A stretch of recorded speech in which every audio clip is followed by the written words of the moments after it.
Welcome back to Focus on the Community. Today we are speaking with the Sioux City Public Museum. They have two exhibits now on display through the end of January. It is the Toys Through the Ages, and now we're going to be talking about a quilt exhibit. Joining me again is Steve Hansen with us now, and we're going to be talking about quilts, and I suppose there are some holiday quilts involved with this exhibit as well. You bet. We like to do quilts because I think much as toys are affiliated with Christmas, certainly quilts, comforters, especially 100 years ago, 50 years ago, it was not uncommon to give quilts at Christmas time for presents. We have a real nice collection of quilts. We don't get to show them all at any given time, but we have a nice selection up right now. Now, what are some of the types of quilts you have on display? I don't know how steeped you are in quilt background. I've had a pretty good learning curve when I first came to the museum, but there's crazy quilts. The people that are really have quilt knowledge will tell you that we have quilts that are not only old, but they're quality quilts, so log cabin quilts.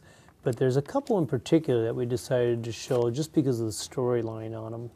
One of those, a bunch of ladies that were incarcerated in a refugee camp. They're Hmong refugees. So Hmong is in H-M-O-N-G, Southeast Asia.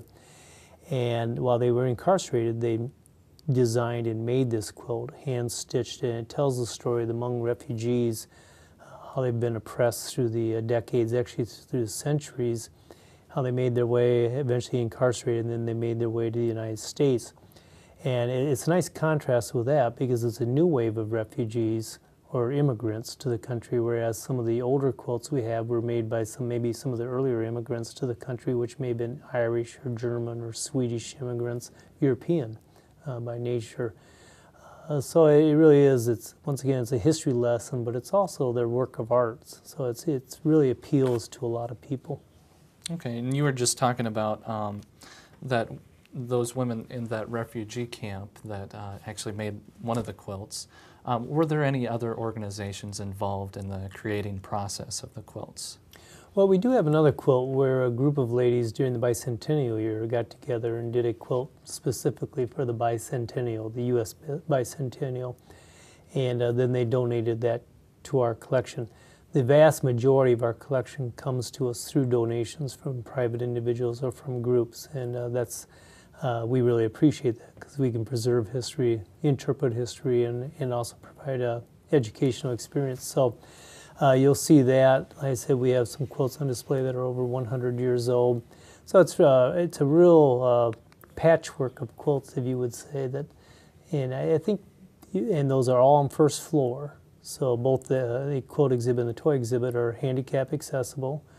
And then we also have two other floors that all have our permanent displays up. Talk about some of the designs of some of the quilts, the more fascinating quilts you have on display, if you could. You bet. Well, and first of all, these quilts were hand-stitched. They were machine-stitched, which a lot of them are today. I would say probably a vast majority are. And the true quilt people will make that difference. But it's very time-consuming. I mean, I just can't imagine. I stare at those, and it's like I just wouldn't have the patience to do it.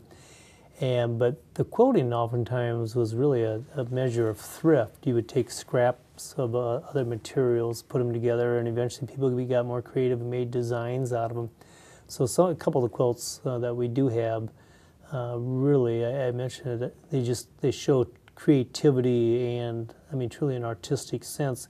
And you also can appreciate the thrift value that went into it. What are some of the themes of the quilts? I think the ones we have, I mean, when you got into the more decorative, oftentimes the themes really was about giving the quilts to someone.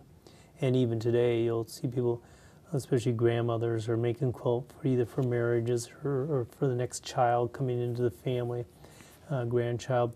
But if you take the themes are really more patterns, and they were designed like a star quilt would be shaped in kind of an abstract star. Log cabin quilt has this particular design to it. So, sometimes you'll get story quilts like the Hmong quilt that I was talking about. Other times they're just family history quilts. We don't have any of those on display right now, though. For us, it was just kind of trying to find two exhibits that went together well for the holidays and exhibits that can really bridge generations. Now, when you have them on display, is there a certain process or that you follow to preserve the quilts in order to keep their beauty while on display? Right. One, we have low intensity light. The one thing in museum world, much as if you're in your own home, if you value something, don't really put it under intense light or heat for that matter. With the quilts, as difficult as it is, we ask people not to touch them. You'll say somebody, well, it can't possibly hurt if I touch it. Well, it doesn't hurt if one person touches it, but if 5,000 people touch it, that's a lot of potential dirt. Everybody has oil on their hands. So we ask people to refrain from touching, and quite frankly, with the toys, we just reduce the temptation. We put those behind glass. They are in cases, and so you can look at them, but you can't touch them. Sounds like some valuable pieces of art you have on display at the museum. It's great history, and it's we're just happy that we can preserve it and share it with the community. All righty. Well, thanks so much, Steve, for being with us today. We really appreciate you having us. Thank you very much. On the show today. All right. Well, you can see the quilts now through the end of January at the Sioux City Public Museum. Once again, that's the Toys Through the Decades, collected by local personality Larry Fuller. And those are going on until the end of January. And also the quilts display can be seen as well. Thanks for joining us. This was another episode of Focus on the Community. I'm Tony Elridge.